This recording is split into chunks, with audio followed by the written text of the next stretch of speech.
Hey, basketball fans, welcome back to Tips and Streams, your go-to spot for the hottest NBA regular season predictions. I'm Kokan, and I'm here to break down today's matchups and give you the edge you need to make the best bets.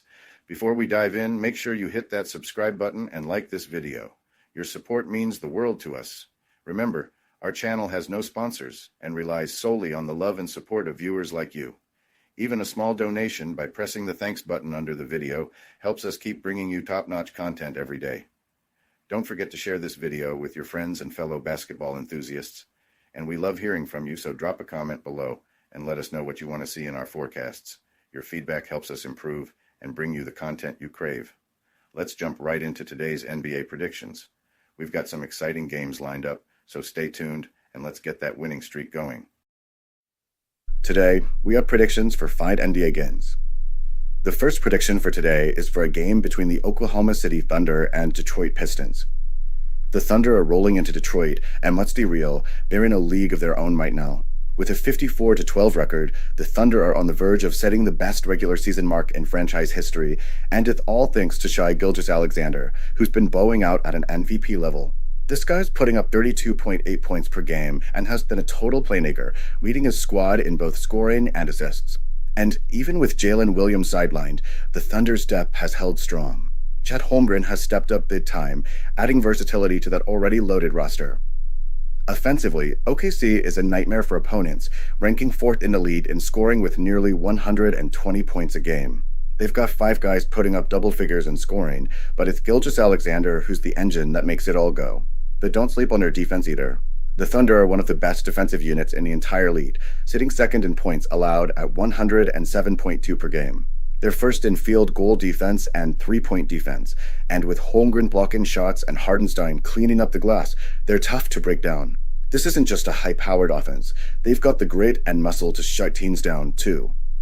On the other hand, the Pistons have made strides this season.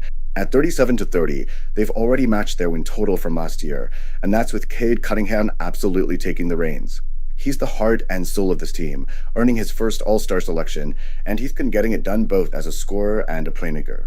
Malik Beasley has also been impressive, helping to shoulder the load, averaging 16.3 points per game. But with Jaden Ivey out, there's just more pressure on those two to carry the offense, and that's tough against a team like Oklahoma City. The Pistons have been decent offensively, ranking 11th in the league in scoring, but their defense has been a different story. They're giving up over 113 points per game, ranking in the middle of the pack defensively. Sure, they've got some solid defenders like Jalen Duren, who's been great on the boards, and Ausar Thompson, who leads the team in steals, but their overall defense has been inconsistent. That's a big problem when you're facing an offense as deep and efficient as the Thunder's. I really like what Detroit's done this season, but they're still not at a level where they can go toe-to-toe with an elite team like OKC. Even though they've been playing solid ball, including a tough stretch since the All-Star break, this is a different beast. The Thunder's balance, both offensively and defensively, is just too much for the Pistons, especially with the injuries and the inconsistency Detroit's been dealing with. So, here's my take. Oklahoma City is going to cover the spread and grab the win. With Gilgeous-Alexander in the driver's seat and a roster stacked with talent on both sides of the ball, I can't see the Pistons keeping up, even with Cunningham and Beasley trying to carry the load. OKC is just too deep, too hollowed, and too well-rounded to lose this one, especially after that big win over the Celtics. To sum it up, I'm backing the Thunder to keep their momentum rolling and extend that dominant streak. I think they'll put the Pistons in their place, no doubt about it.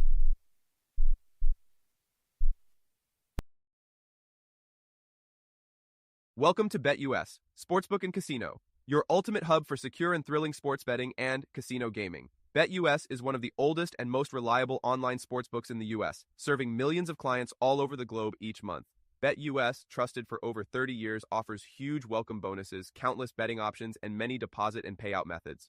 Depositing funds is a breeze and safe, with a minimum deposit of just $10. Payouts are fast and hassle-free, beginning at only $50.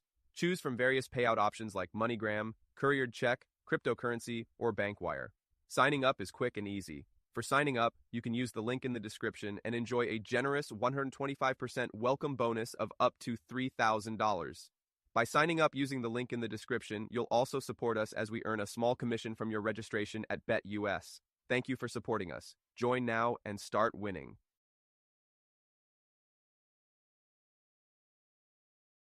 The second prediction for today is for a game between the Chicago Bulls and Houston Rockets. The Bulls are about to face the Rockets, and this game's got some serious implications for both teams. The Bulls are clinging to the 10th spot in the East, trying to make a push for that play-in position, and right now, they're on fire, winning 4 straight games. They're coming off a hard-fought 116-110 win over Brooklyn, where Kobe White absolutely carried them with 31 points. With Josh Giddey and Lonzo Ball out, White's had to take the reins, and so far, he's been stepping up in a big way. He's been dropping points left and right, but honestly, the Bulls' defense still leaves a lot to be desired. They're giving up a ton of points this season, and going up against a team like the Rockets, that could be a real problem. The Rockets, though, are in a much stronger position right now. They've been playing great basketball, winning their last 4 games, including an impressive victory over the Phoenix Suns. They're sitting pretty in the 5th spot in the West, pushing hard for that home court advantage in the playoffs. Fred VanVleet has been a huge piece for them since his return, and it's no surprise that the Rockets have been rolling ever since. Plus, Oprah Singleton is playing like a man on a mission right now. The kid's then filling up the stat sheet, contributing in all kinds of ways, scoring, playmaking, and rebounding. In fact, he dropped a triple-double when they last faced off against the Bulls, and if he gets going again, I don't see Chicago stopping him. One thing that's been a constant for the Rockets is their defense. They're locking teams down, ranking in the top 5 for points allowed and field goal defense. This is where the Bulls will really struggle. Chicago's offense has been better than expected lately, but without Giddey and Ball, they just don't have the full firepower to compete with the Rockets' defensive pressure. Houston's front court has been dominant, and with players like Dillon Brooks and Jabari Smith Jr. stepping up, their depth is just too much to handle. Now, I know the Rockets are coming off a back-to-back, which could make them a bit fatigued, but this is a young, hungry team, and that usually doesn't slow them down. Chicago, meanwhile, will have a lot of work to do to stay in this game, especially without their key players. The Rockets' defense will stifle the Bulls' attack, and Singleton should be able to take over the game once again. If Kobe White goes off, maybe they have a chance, but that's a lot to ask.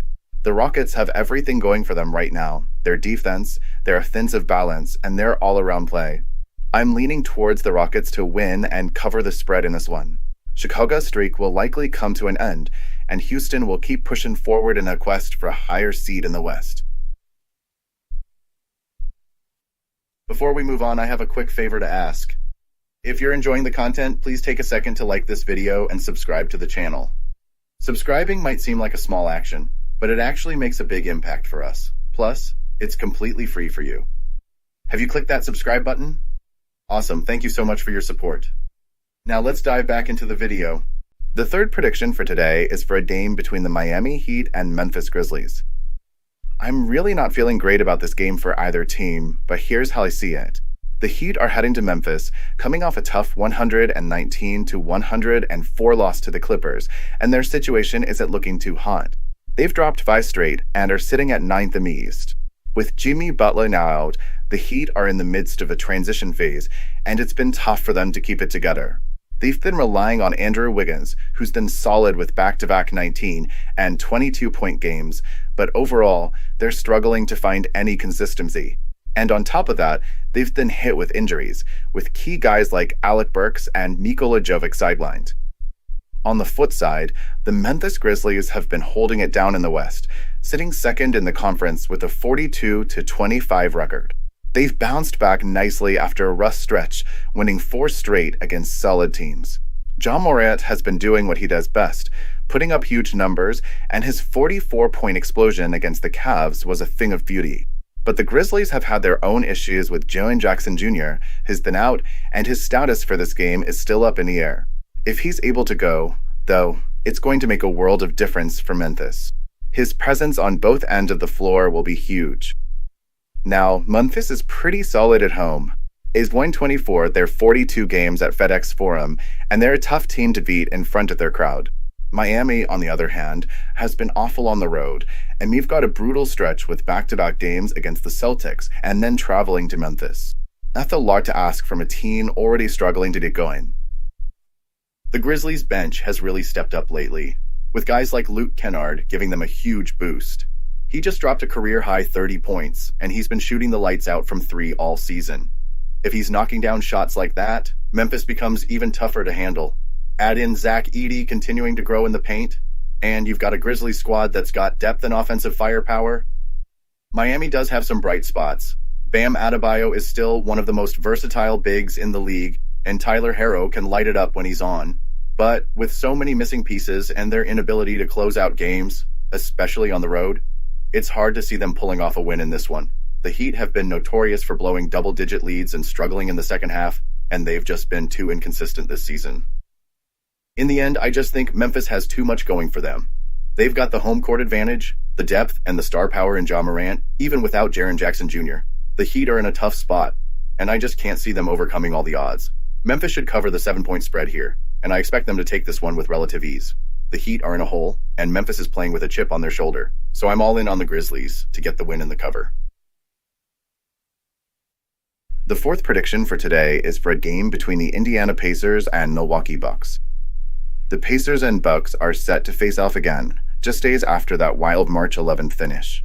The Pacers are sitting at 36-28, fresh off snapping a 3-game skid. Led by Tyrese Halliburton and Pascal Siakam, they've got one of the most explosive offenses in the league. If they can pull off another big win in Milwaukee, it will be a major statement as they continue fighting for a top 4 playoff seed. On the flip side, the Bucks are also 37-28, coming off a solid bounce-back win over the Lakers after dropping 3 straight. With Giannis Antetokounmpo and Damian Lillard, the Bucks have one of the deadliest duos in the NBA, and they're looking to put some space between themselves and the rest of the pack in the standings. This game is huge, as both teams are vying for that all-important 4th seed. When these teams last met, it was an instant classic. Halliburton drained a clutch 3 over Giannis in the dying seconds, followed by a foul that led to a 4-point play. The Pacers stole a 115-114 win, but I have a feeling the Bucks won't forget that one. They're coming in hot after their dominant win against the Lakers, and I expect them to come out with a chip on their shoulder and a vengeance for that heartbreaker. The Bucks have been clicking on all cylinders lately. They're second in the lead in 3-point shooting at a blistering 38.4%, and they're 5th in overall field goal percentage. Despite these impressive shooting stats, they've been a bit underwhelming offensively, ranking just 15th in offensive rating. But where they really shine is defense. Milwaukee is the league's best when it comes to defensive rebounding, ranking first in both total rebounds and opponent rebound percentage. That makes it tough for teams to get second chance points and forces them to work harder for every bucket. Now, the Pacers? They've got one of the fastest offenses in the league, and they've been putting up points like crazy. They're 3rd in field goal percentage and 8th in 3-point shooting. That defensively, they've been shaky. Ranking 19th in points allowed and 26th in field goal defense, it's clear they've been struggling to stop teams from scoring. While Siakam and Miles Turner have been solid on the defensive end, their team defense has been inconsistent, and that's a major red flag against a team as potent as the Bucks. On the other hand, the Bucks' defense is no joke. They're 2nd in field goal percentage defense, holding teams to just 45.3%. With a front court that features Giannis and Brook Lopez, Milwaukee can clog up the paint and make things difficult for opponents. Giannis is also a rebounding machine, grabbing 12.1 boards per game, and Lopez provides plenty of rim protection. The Bucks are tough all around, and their defense will likely give the Pacers offense fits. Looking at the Pacers, they're capable of putting up huge numbers when their shots are falling, but their defense is what's holding them back. With a strong offensive trio of Halliburton, Siakam, and Turner, they've got the potential to keep pace, but Milwaukee's defense is on a different level. Giannis is a matchup nightmare for any team, and I think the Bucks will have too much firepower for the Pacers to handle. Indiana has some pieces, but they're still missing Isaiah Jackson and could be vulnerable in this game, especially with it being a back-to-back. The Bucks, on the other hand, are fully healthy and have everything they need to control this one. After that heartbreaking loss earlier this week, I don't see Milwaukee letting this one slip away. Overall, I'm leaning heavily toward the Bucks to get the win here. They've got the depth, the defense, and the revenge factor on their side. The Pacers might keep it close, but in the end, I believe Milwaukee's balanced attack and stingy defense will make the difference. I'm rolling with the Bucks to cover the spread and come out with the W at home. The fifth prediction for today is for a game between the New York Knicks and Golden State Warriors. All right, so we've got a solid matchup on our hands between the Knicks and the Warriors. The Knicks come into this one with a pretty strong 42-23 record, and they're on a mini two-game win streak. They just pulled off a gritty overtime victory against the Trailblazers, which shows they can handle the pressure. But here's the thing. They're without Jalen Brunson, one of their main guys. His absence is a big deal, and it's been forcing others, like Mikal Bridges, to step up and carry a bigger load. Bridges has been scoring big, but someone like Karl Anthony Towns is going to need to take the reins on offense and really put the team on his back. Now, on the flip side, the Golden State Warriors have been absolutely rolling. These guys are on fire with a 6-game winning streak, and they've been looking pretty dominant. They just crushed the Kings 130-104, and since adding Jimmy Butler, they've been playing like a team that knows exactly what they want: more championships. Butler is adding the defense the Warriors have needed for a while, and when you pair that with Steph Curry, Klay Thompson, and Draymond Green, this team looks ready to make a serious playoff push. Offensively, they've been in beast mode, especially with their three-point shooting. They're running and gunning, and their pace has skyrocketed with Butler in the mix. The Knicks have had a tough road trip, and their schedule has been brutal. They've been on the road for a while, and it's starting to show. They've had to play a lot of tough teams, and fatigue could be creeping in. They've also been in 5 overtime games recently, which isn't easy on the legs. Despite that, they've been hanging in there, largely thanks to their defense. They've improved defensively this season, but they're still not as explosive as Golden State. They'll need to make sure they slow the game down and keep the turnovers low, which has been one of their strengths, especially without Brunson. But let's be real, the Warriors are going to push the tempo, and that could wear the Knicks down. In their last meeting, the Warriors took care of business, winning 114-102, and they've been looking like the better team since. Golden State's offense is one of the best in the league right now, and with the addition of Butler, they've shored up their defense, too. New York's defense will need to step up, especially in the paint, because the Warriors can light it up from everywhere. If the Knicks want to stay competitive, they'll need to focus on getting stops and controlling the game's pace. Karl Anthony Towns has to step up, especially on the boards, and finish efficiently. He's been playing well, but he needs to take it to the next level. That said, I'm still rolling with the Warriors to win this one. They've just been too hot, and with their star power and momentum, I don't see the Knicks being able to match them for 4 quarters. But I do think the Knicks can make this interesting and keep it close. They've been scrappy, and they've got a lot of fight in them. I expect the Warriors to win, but New York will cover the +7 spread. They've got the defense to make this one tighter than people think, even without Brunson. So yeah, I'm sticking with Golden State to come out on top, but I like the Knicks to keep it within the spread.